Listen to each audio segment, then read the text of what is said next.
কেন? পদ্ধতি হবে না, তোমরা তোমাদের মতন করে তাকাবে না। তাহলে এই হচ্ছে ব্যাপনের পরীক্ষা। একটু কালি দেয় আমাকে, একটু নীল হয়ে যায় আগের থেকে। এবারে দেখো আমি আবার কালি দিয়ে দিচ্ছি, দেখো। হ্যাঁ, তাহলে দেখো এবারে কি হচ্ছে, দেখো এটা কালিটা দেখো একদম গাঢ়।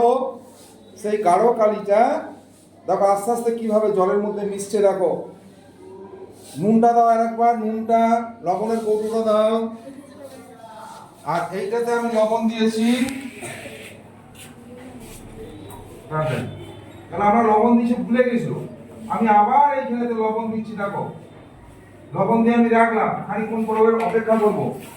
এইখানে তোমরা সারা ক্লাসের ছাত্রতার গন্ধটা পাচ্ছ। কেন না, বাতাস থেকে উচ্চ ঘনত্বের, এই ধূপ থেকে উচ্চ ঘনত্বের গ্যাসটা বেরিয়ে যাচ্ছে।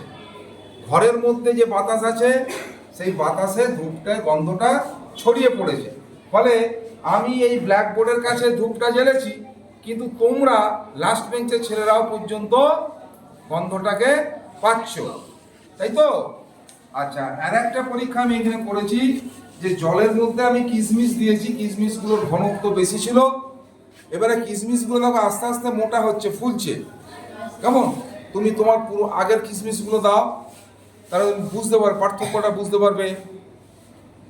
দাও দু চারটা কিশমিশের বই, এই আস্তে আস্তে ফুলছে, একটু সময় লাগবে, এটা ফুলতে সময় লাগছে।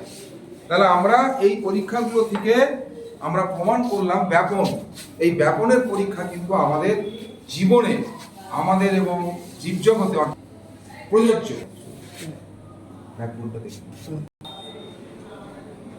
আজকের ব্যাপন পরীক্ষা তাহলে উচ্চ ঘনত্ব থেকে নিম্ন ঘনত্বের দিকে পদার্থের অণুগুলো ধাবে। ব্যাপারটা বোঝা গেছে? এতগুলো পরীক্ষা যে করলাম, পরীক্ষার কথা ভুল হবে না তো? হ্যাঁ।